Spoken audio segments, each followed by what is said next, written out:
Hello friends. Last class जो हमारी थी, लास्ट क्लास में हमने जो टेबल क्रिएट की थी उस टेबल के कुछ ऑप्शंस हमने देखे थे।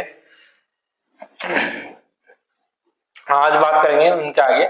एक आखिरी ऑप्शन था हमारा कॉलम फिक्स्ड विड्थ के नाम से, वो हमारा रह गया था। उसी से आगे हम क्लास को आज शुरू करेंगे। एक टेबल ले लेते हैं। पहले एक टेबल ले ली हमने। यहां से हमारे पास था लेआउट, और लेआउट में हमारे पास क्या है, ऑटोफिट। ऑटोफिट में हमने ऑटोफिट कंटेंट और ऑटोफिट विंडो हमने यहां से देख लिया था। देखिए फिक्स्ड कॉलम विड्थ, इसका वैसे जनरली यूज आपको कम ही देखने के लिए मिलता है, एग्जाम में भी कम ही होता है। फिक्स्ड कॉलम विड्थ नाम से पता चल रहा है आपको कि कॉलम जो है वो फिक्स विड्थ के होने चाहिए, यानी सेम फिक्स विड्थ की चौड़ाई की। देखिए अभी जो प्रत्येक कॉलम यहाँ पे क्रिएट हो रखा है उन सभी का एक फिक्स क्राइटेरिया है, जैसे सभी 1 इंच के हैं लगभग। तो जब हम एक टेबल क्रिएट करते हैं, जैसे अभी मान लीजिए मैं इस टेबल को यहाँ से रिमूव कर देता हूँ। रिमूव क्यों किया इसको? क्योंकि अभी जो है वो फिक्स हो रखा है, यानी ऑटो फॉर्मेट में भी पहले से रेडी है टेबल हमारी। मैं आपको बताऊंगा कि इसको चेंज कहां से करते हैं। अगर हमें जैसे मान लीजिए फिक्स्ड कॉलम विड्थ के अकॉर्डिंग चाहिए हो, देखिए यहां से जब हम टेबल लेते हैं, इंसर्ट टेबल किया हमने। इंसर्ट टेबल जब हम लेते हैं तब आप मान लीजिए यहाँ से जो भी है, मान लीजिए आपने 4x3 की आपने कोई टेबल ली है। यहाँ से यहाँ पे क्या लिखा हुआ है, फिक्स्ड कॉलम विड्थ, और वो क्या है, ऑटो सेट है, यानी ऑटोमेटिक जितना भी होगा वो अपने आप ले लेगा जो 1 इंच का होता है। ठीक है, तो आप यहां से चाहें तो किसी भी कॉलम की जो विड्थ है उसको आप यहाँ से कम और ज्यादा कर सकते हैं। जैसे अभी मान लीजिए आपको कुछ भी करना हो, जैसे मैं इसको थोड़ा बढ़ा लेता हूँ, एक काम करता हूँ 1 इंच से 1.6 इंच का कर देता हूँ मैं इसको। ठीक है, अब जितने भी मेरे कॉलम्स होंगे ना वो इंक्रीज हो गए हैं, उनकी साइज इंक्रीज हो गई है 1.6 से। ठीक है, अब जैसे कभी कभार आपने देखा होगा कि हम कॉलम्स को चेंज कर लेते हैं, डाटा रख देते हैं, तो रखने के बाद में कॉलम्स की अगर विड्थ कम ज्यादा हो जाती है तो वहां पर हमारे पास जो ऑप्शन काम में आता है वो होता है auto fix column width. Normally तीन ऑप्शंस आपको नॉर्मली एग्जाम में ऐसे ही पूछे जाते हैं, सिंपल तरीके से आपको सिर्फ इनको क्लिक करना है और उसी फॉर्मेट में आपका कॉलम जो होता है, आपकी जो टेबल है वो सेट हो जाती है। अगला इसके बाद में है आपके पास अगला ऑप्शन है सेल साइज में हमारे पास है हाइट और विड्थ, यानी जितने भी हमारे जो टेबल में जो हमारे सेल्स हैं उन सेल की जो साइज है उस साइज को अगर आपको कम और ज्यादा करना हो तो हम यहाँ पर जो यूज करते हैं वो किसका करते हैं, हाइट और विड्थ का। वैसे एग्जाम में हाइट और विड्थ से रिलेटेड एग्जाम में क्वेश्चन पूछे नहीं गए हैं, फिर भी आप देख लीजिए यहाँ पर जो देखिए अभी मेरा कर्सर किसी में भी ले जाइए, आप जहां पे भी लेके जाएंगे किसी भी सेल में, तो ये इसकी डिफॉल्ट साइज है। कितनी है हाइट जो है किसी सेल की, ये तो क्या है इसकी हाइट, तो हाइट जो है वो कितनी है 0.17। विड्थ अगर चौड़ाई की बात की जाए तो विड्थ कितनी है किसी भी सेल की, वो है 0.93। हम चाहें तो किसी सेल की पर्टिकुलर उसकी जो साइज है वो चेंज कर सकते हैं। 0.93 है, मैं यहां से इसको चेंज कर सकता हूं 0.40।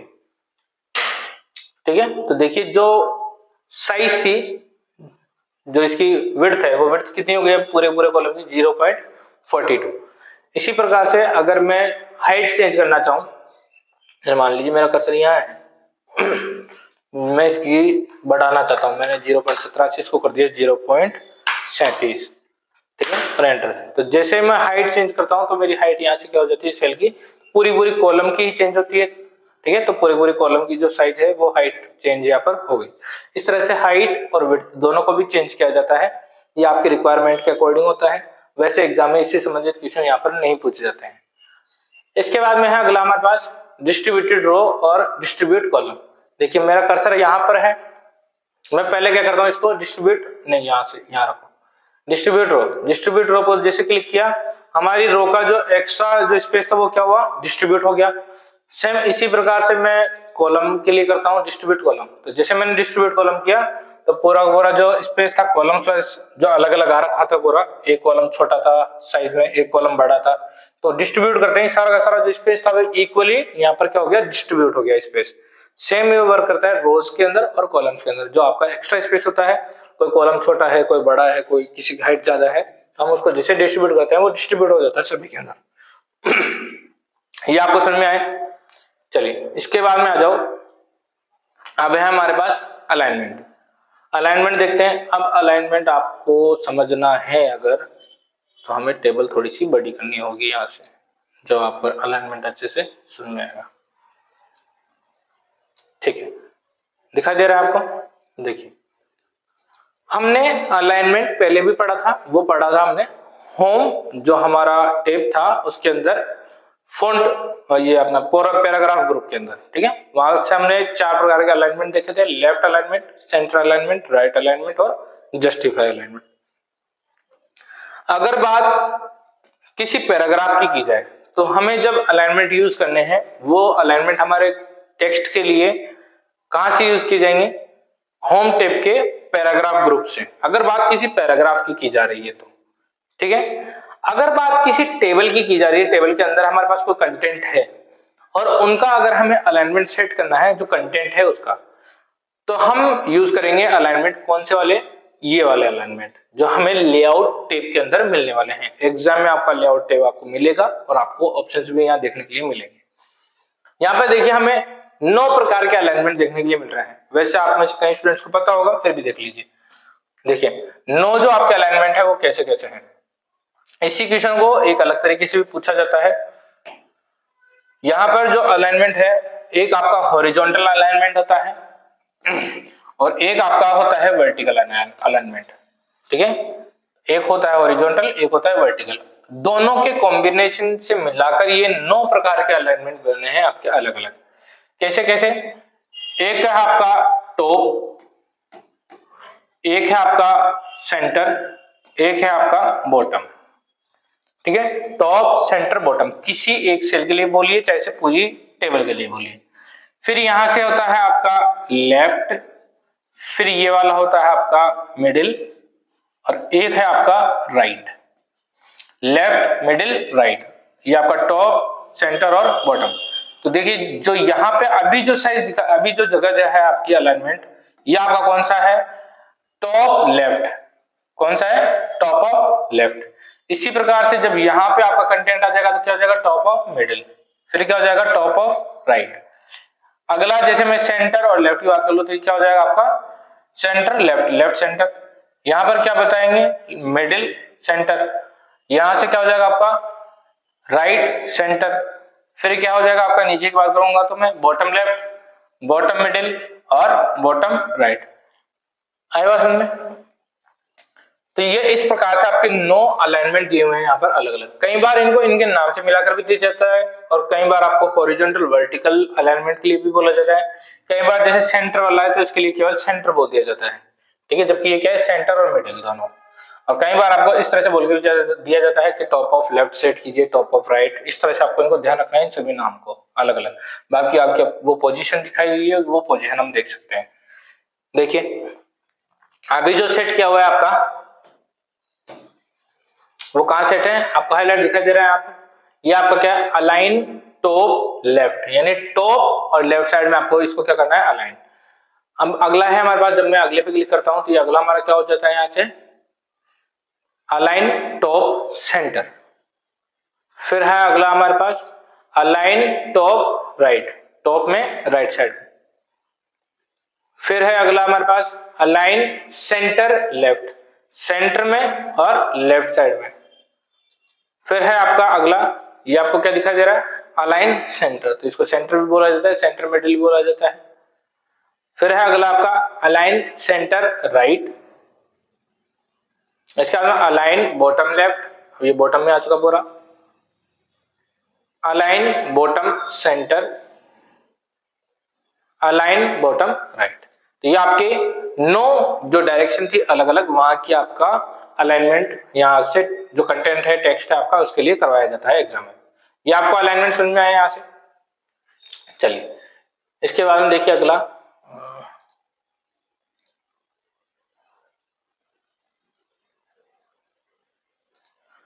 चलिए अगला है इसमें टेक्सचर। अभी मैं इसका डायरेक्शन जो है वो रख लेता हूं, अभी अलाइनमेंट रख लेता हूं सेंटर में।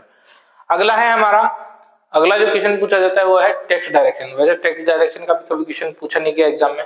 टेक्स्ट डायरेक्शन देखिए, टेक्स्ट डायरेक्शन में जब मैं क्लिक करता हूं तो अभी जैसे मैंने एक बार क्लिक किया तो ये क्या हुआ? क्लॉकवाइज आपका जो डायरेक्शन है, यानी टेक्स्ट हमारा किस तरह से था? इस तरह से। जैसे हमने क्लिक किया ये 90 डिग्री क्लॉकवाइज यहाँ पे टेक्स्ट आपका क्या हो गया, रोटेट। जैसे मैं सिंगल एक बार और क्लिक करता हूं, अब क्या हो गया, यहां से 180 डिग्री पूरा क्लॉकवाइज। फिर वापस से क्या है, नॉर्मल पोजीशन आपकी यहां से आ जाती है। तो ये हमारा क्या हुआ, टेक्स्ट डायरेक्शन।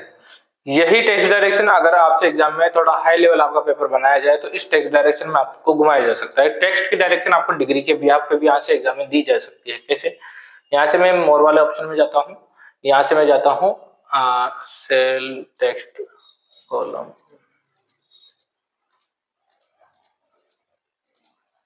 यहाँ इसमें नहीं है अभी, देखेंगे आगे मिलेगी हमें। ठीक है, टेक्स्ट डायरेक्शन। तो इस तरह से आपसे टेक्स्ट डायरेक्शन से क्वेश्चन एग्जाम में पूछे नहीं गए हैं, लेकिन ये आपको ध्यान रखना है, इस तरह से टेक्स्ट के डायरेक्शन हम मूव करवाते हैं। फिर है सेल मार्जिन। सेल मार्जिन हमने अभी पहले भी देख लिया। ठीक है, जिस तरह से आप हाइट और विड्थ को कंट्रोल करते हैं, यहाँ से आपको सेल का मार्जिन, डिफॉल्ट सेल मार्जिन। अभी सेल टॉप साइड से कितना है 0, बॉटम से कितना है 0, लेफ्ट से कितना रखा गया सेल 0.08 और राइट साइड से कितना रखा गया 0.08।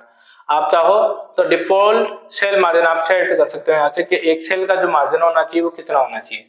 ठीक है, जैसे अगर मैं इसको कर देता हूँ 1, इसको भी कर दिया मैंने 1, तो ज्यादा हो जाएगा शायद, इसको कर देते हैं 0.1, यहाँ से भी कर देते हैं 0.2। ठीक है, और ओके। तो देखिए जिस तरह से हमने इसको सेट किया, इस तरह से आपका क्या हो जाता है सेट। बाकी टेबल आपकी नीचे आ गई। इस तरह से आप प्रत्येक सेल का मार्जिन सेट कर सकते हो। सेल मार्जिन से भी एग्जाम में क्वेश्चन नहीं पूछे जाते हैं। ये आपको पता चल गया कि सेल मार्जिन किस तरह से दिया जाता है, चारों तरफ से अगर आपको दिया जाए तो आप इस तरह से दे सकते हो। चलिए अगला, इस टेबल को डिलीट कर दीजिए, टेबल हो गई खराब। चलो अगली नेक्स्ट न्यू टेबल ले लेते हैं फ्रेश वापस से। यहाँ से हमने इसका टेक्स्ट लिया, टेबल में इसको क्या कर लिया, पेस्ट। ठीक है, लेआउट में चलिए, अगला है हमारा सॉर्ट। सॉर्ट आपको मैंने पहले भी बता दिया है। सॉर्टिंग आपका दोनों प्रकार के ऑर्डर होते हैं, आपके असेंडिंग ऑर्डर और डिसेंडिंग ऑर्डर। जब हम सॉर्ट को क्लिक करते हैं तो सॉर्ट में जैसे हमने कॉलम से ये टेक्स्ट, ये कॉलम आपका सिलेक्ट हो रखा है पूरा, टेक्स्ट में करना है, पैराग्राफ में करना है, असेंडिंग ऑर्डर करना है, डिसेंडिंग ऑर्डर करना है। जो ऑर्डर आपको क्लिक करना हो वो ऑर्डर आप जैसे ओके करेंगे उस ऑर्डर के अकॉर्डिंग आपका क्या हो जाता है, सिलेक्ट हो जाता है। अभी यहाँ पर जैसे मान लीजिए मैं इसको यहाँ से थोड़ा चेंज कर लेता हूँ, मैंने कर दिया इसको ए, इसको कर दिया मैंने जे, इसको कर दिया मैंने जेड, और यहाँ पे कर दिया मैंने पी। ठीक है, मैंने इस पूरे कॉलम को सिलेक्ट किया। सिलेक्ट करने के बाद मैं जाता हूँ सॉर्ट और मैं इसको कर देता हूँ डिसेंडिंग ऑर्डर। ओके, जैसे मैंने डिसेंडिंग ऑर्डर किया तो डिसेंडिंग ऑर्डर में पूरा क्या हो जाता है चेंज, जेड आर पी जे और ए। ठीक है, ये आपके क्या हो जाते हैं असेंडिंग और डिसेंडिंग ऑर्डर के अंदर आपसे इस तरह से क्वेश्चन पूछे जाते हैं एग्जाम के अंदर। ठीक है, अब देखेंगे हम हमारा रिपीट हेडर रोज। रिपीट हेडर रोज अच्छा क्वेश्चन है, कई लोगों को कंफ्यूजन होता है कि रिपीट हेडर रोज है क्या। इसको देखेंगे हम, रिपीट हेडर रो क्या होता है आपका। एक टेबल क्रिएट करनी होगी, पहले एक टेबल क्रिएट करेंगे, इंसर्ट में जाएंगे, टेबल और इंसर्ट टेबल। मान लीजिए यहाँ पर नंबर ऑफ जो कॉलम्स हैं वो रख लेते हैं हम 3 और नंबर ऑफ जो रोज हैं वो ले लेते हैं हम 100। ठीक है, 100 रोज ले लिया हमने। इस तरह से हमारी एक टेबल क्रिएट हो गई पूरी। ठीक है, टेबल है ये हमारी। अब इस टेबल में आप देखिए, जैसे मान लीजिए मैं यहाँ पर एक एंट्री करता हूँ इसका टेबल में, मैं बताना चाहता हूँ यहाँ पे, जैसे फर्स्ट जो कॉलम है हमारा ये है स्टूडेंट नेम,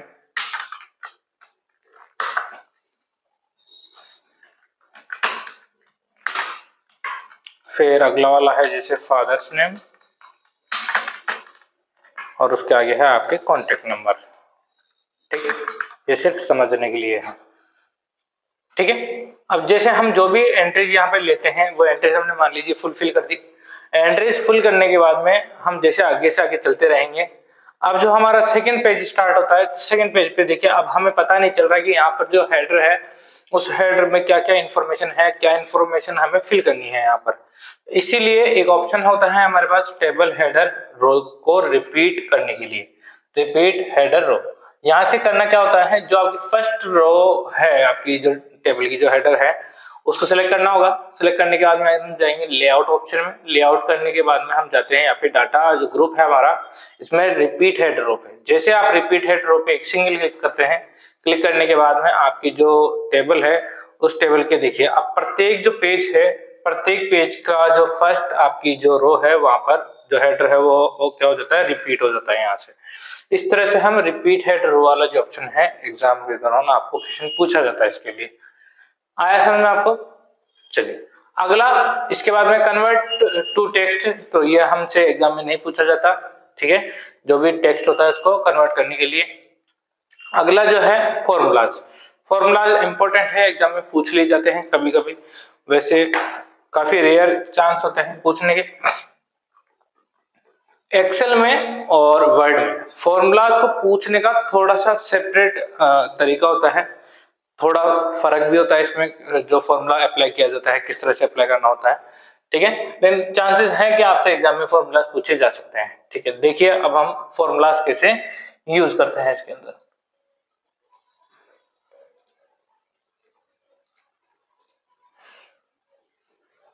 चलिए पहले तो हमें क्या चाहिए होगी, एक टेबल चाहिए होगी। एक टेबल ले लेते हैं जो ज्यादा साइज में बड़ी नहीं रखनी पड़े हमें, ठीक है। चलिए एक टेबल ले लिया हमने। टेबल रखने के बाद में जैसे मान लीजिए हम यहाँ से हम कुछ भी एक डिजिट ले लेते हैं, 2 4 10 20, ठीक है, 20 30। यहाँ ले लेते हैं, कुछ अलग से ले लेते हैं, और जैसे कुछ भी ले लीजिए 22 33, कुछ अलग अलग वैल्यू ले लेते हैं हम सेपरेट,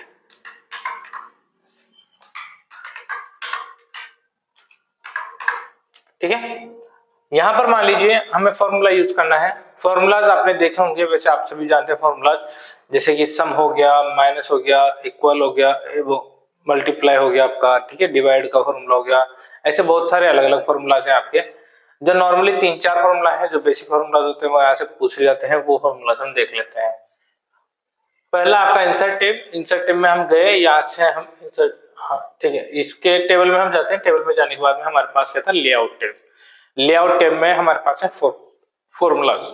यहाँ से देखिए, जैसे यहाँ पे इस सेल के अंदर हमें फाइंड आउट करना है, चाहे वो सम हो, एवरेज हो, कुछ भी फॉर्मूलाज जो आपका ऑप्शन है, इस फॉर्मूला ऑप्शन पे हम जैसे क्लिक करते हैं हमें यहाँ पर देखने को मिलता है, देखिए फॉर्मूला लगा हुआ है पहले से, इक्वल, सम और अबो। यहाँ पर थोड़ा सा अंतर ये होता है कि आप सेल वैल्यूज आप सिलेक्ट नहीं कर सकते। जैसे हमारे पास एक्सेल भी होता है, तो एक्सेल में हमारे पास ऑप्शन ये होते हैं कि हम मल्टीपल अलग अलग जगह से वैल्यूज ले सकते हैं, सेल एड्रेस ले सकते हैं, उनका हम रिजल्ट निकाल सकते हैं। लेकिन यहाँ पर क्या होता है कि आपको केवल यही बताना होता है कि आपको अबो का निकालना है, बिलो का निकालना है, लेफ्ट निकालना है या राइट निकालना है। जैसे मान लीजिए आप इस सेल में आप सम निकालना चाहते हैं, तो इस सेल के अबो की वैल्यूज का आप एडिशन करना चाहते हैं, या बिलो वाली वैल्यूज का एडिशन करना चाहते हैं, या इस सेल के लेफ्ट में आपका डाटा रखा है तो आप लेफ्ट से लेना चाहते हैं, या इस सेल के राइट से लेना चाहते हैं। इस तरह से आपको बताना होता है इसके अंदर। तो जितनी भी वैल्यूज होती है उन सभी का एडिशन या मल्टीप्लिकेशन जो भी आप लेना चाहते हैं वो यहाँ पर शो हो जाता है, ठीक है। देखिए अभी यहाँ पर क्या है, इक्वल, कभी भी कोई भी फॉर्मूला शुरू होता है तो इक्वल से जरूर होता है, तो बाय डिफॉल्ट इसमें इक्वल लगा हुआ है। सम और अबो यानी जितने भी अबो की वैल्यूज हैं सभी का यहाँ पर क्या चाहिए, सम चाहिए। दूसरा, अगर हमें जैसे फॉर्मूला चेंज करना हो तो यहाँ पर पेस्ट फंक्शन है। इस पेस्ट फंक्शन में आप देख सकते हैं यहाँ पर बहुत सारे अलग अलग फॉर्मूला भी है, जैसे कि एबीएस हो गया, एंड आपको पता होगा एंड वाला फॉर्मूला जो भी आपको एक दूसरे वैल्यू के साथ में, एवरेज आपको पता है, काउंट यानी वैल्यूज काउंट करनी है कितने वैल्यूज है, डिफाइंड है आपका, फॉल्स ट्रू फॉल्स वाली वैल्यूज है, इफ एल्स वाली वैल्यूज है, इंटीजर है, मैक्सिमा है, मिनिमम है, मॉडुलस आपको निकालना है, नॉट इक्वल टू हो गया, और हो गया, प्रोडक्ट हो गया यानी मल्टीप्लाई हो गया आपका, राउंड हो गया, टोटल, ठीक है। इस तरह के ये आपके अलग अलग फॉर्मूलाज हैं। तो नॉर्मली 4 5 फॉर्मूला होते हैं जो एग्जाम में देखने के लिए मिलते हैं, तो वो सभी फॉर्मूलाज आप यहाँ से यूज कर सकते हो। अभी हम यूज कर रहे हैं इक्वल और इसके साथ में सम, ठीक है। अब वो वाली वैल्यूज को निकालेंगे। जैसे मैं ओके करता हूं तो देखिए इन सभी का जो एडिशन है 30 20 और 10 का एडिशन यहाँ पर क्या निकल के आ गया, 60।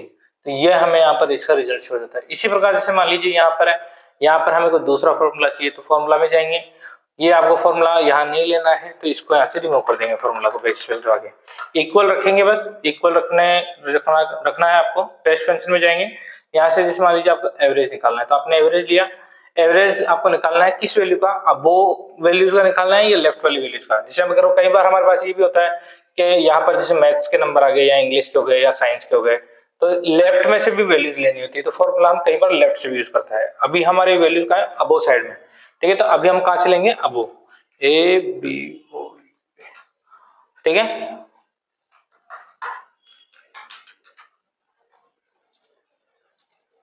तो ये हमारा क्या निकल के आ गया, एवरेज।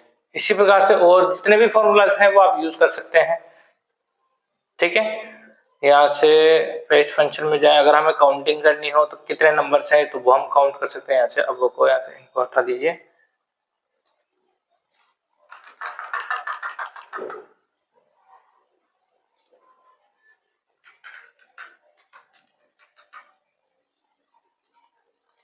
ठीक है। कितने वैल्यूज हैं, 3 वैल्यूज हैं यहाँ पर, तो 3 वैल्यूज काउंट करके बता दिया। इस तरह से अलग अलग फंक्शंस हैं, जो मेनली जो यूज करने वाले फंक्शन है वो बता देता हूँ आपको एक बार। देखिए एवरेज वाला पूछा जा सकता है, काउंट पूछा जा सकता है, ठीक है। मैक्सिमा निकालने के लिए बोला जा सकता है, मिनिमम निकालने के लिए बोला जा सकता है, ठीक है। और प्रोडक्ट यानी मल्टीप्लीकेशन आपका प्रोडक्ट निकालने के लिए बोला जा सकता है, और सम आपसे करवाया जा सकता है, ठीक है। ये कुछ फॉर्मूला है जो एग्जाम में पूछे जा सकते हैं। इसके अलावा बाकी बहुत सारे फॉर्मूलाज हैं जो आप यूज कर सकते हैं, लेकिन एग्जाम के अकॉर्डिंग इतना सफिशिएंट होता है, इतने फॉर्मूले पूछे जाते हैं, ठीक है। चलिए इसके आगे चलिए, यहां तक आपका ये कंप्लीट हो गया, फॉर्मूलाज हो गए आपके और रिपीटेड हो गया आपका, ये सभी चीजें यहाँ से हो गई, ठीक है। यहां तक का हमारा ये सब कंप्लीट हो गया। डिजाइन में अगर हम देखें तो डिजाइन में हमारे पास ऐसा कुछ है नहीं जो आपसे एग्जाम में पूछा जाता है डिजाइन टाइप से रिलेटेड। यहाँ पर देखिए जैसे एक आपको एक और दिखा देता हूँ, वैसे एग्जाम में आने के चांसेस इसके कम है ना के बराबर है। जैसे अगर मान लीजिए हम कोई टेबल ले लेते हैं, जो ये टेबल है हमारी, इसी टेबल को लेकर हम यहाँ से टेबल की कोई स्टाइल ले लेते हैं, यहाँ से अलग अलग डिफरेंट टाइप की आपकी स्टाइल्स हैं। यहाँ से जैसे मैंने मान लीजिए ये स्टाइल यहाँ से चूज किए है, ठीक है, इस स्टाइल को चूज कर लिया। अब इस स्टाइल से जुड़े हुए आप ऑप्शंस देखिए, यहाँ टेबल स्टाइल ऑप्शंस हैं अलग अलग। जैसे अगर आपको हेड रो अभी शो हो रही है, ठीक है, ऑरेंज कलर में, अगर आपको हेड रो नहीं देखनी हो तो जैसे आप क्लिक करेंगे तो आपकी हेड रो यहाँ से मिट जाएगी, ठीक है। और अगर आपको देखनी हो तो आप हेड रो देख सकते हैं। टोटल रो आपको क्लिक करना है तो टोटल रो आपकी वैसे भी शो हो रही है। ब्रांडेड बेंडेड रोज कौन कौन सी आपकी बेंडेड रोज कौन कौन सी, जैसे ये देखिए फर्स्ट वाली जो 10 के वाली जो फर्स्ट रो है आपकी, इसके अंदर सेकंड रो आपकी हल्के ऑरेंज कलर में, फिर थर्ड वाली व्हाइट कलर में, फोर्थ वाली आपकी ऑरेंज कलर में डार्क में। ये दोनों आपकी कौन सी है, बेंडेड रोज है, एक के बाद में एक जो आ रही है मल्टीपल अलग अलग के अंदर, ठीक है, इवन ऑड में एक तरह से। तो ये जो होती है ना आपकी, ये क्या होती है, बेंडेड रोज। तो अगर आपको इनको नहीं देखना हो तो आप यहाँ से टिक लगा के इनको हटा सकते हैं। फर्स्ट कॉलम की बात की जाए पहले कॉलम की, तो फर्स्ट कॉलम अगर आपको नहीं चाहिए तो फर्स्ट कॉलम हम रिमूव कर सकते हैं। और लास्ट कॉलम की बात करी जाए तो लास्ट कॉलम हम यहाँ से रिमूव कर सकते हैं, देखना चाहते हैं कि नहीं। और बेंडेड कॉलम्स की बात की जाए तो बेंडेड कॉलम्स जितने भी कॉलम्स हैं आपके उनको भी सेपरेट यहाँ पे बंद किया जा सकता है। तो इस तरह से कुछ ऑप्शंस हैं, वैसे ऑप्शंस एग्जाम में पूछे नहीं जाते हैं कहीं भी। इनका ये यूज है वो आपका जब होता है जब आप किसी टेबल को एक स्टाइल में अप्लाई करते हैं, स्टाइल में अप्लाई करने के बाद में आपको ये ऑप्शन दिखाई देते हैं, ठीक है। ये आपके टेबल से रिलेटेड कुछ क्वेश्चंस थे जो एग्जाम में पूछे जा सकते हैं, इन सब की हमने बात की। नेक्स्ट जो क्लास होगी हमारी वो होगी हमारी इनसाइट के अंदर हम बात करें तो आपका इलस्ट्रेशन से आपको कुछ भी पूछा जाता है, एप्स में नहीं आएगा, मीडिया लिंक कमेंट भी नहीं आते हैं आपके, हेडर और फुटर लास्ट। अब अगली जो क्लास होगी हमारी हेडर और फुटर की होने वाली है। उसके अलावा हमारे पास टेक्स्ट के अंदर अगर हम देखें तो ड्रॉप कैप आपसे पूछा जाता है, फिर इसके बाद में आपसे डेट और टाइम पूछा जा सकता है। सिंबल्स के अंदर बात करें तो हम इक्वेशन और सिंबल्स आपसे पूछे जा सकते हैं, इक्वेशन आपसे नहीं पूछी जाती एग्जाम में, ठीक है। तो ये कुछ क्वेश्चन हैं जो आपके एग्जाम में अगले पूछे जाएंगे, इनकी चर्चा जो होगी वो हम नेक्स्ट क्लास के अंदर करने वाले हैं, ठीक है फ्रेंड्स। मिलते हैं नेक्स्ट क्लास के साथ, थैंक यू।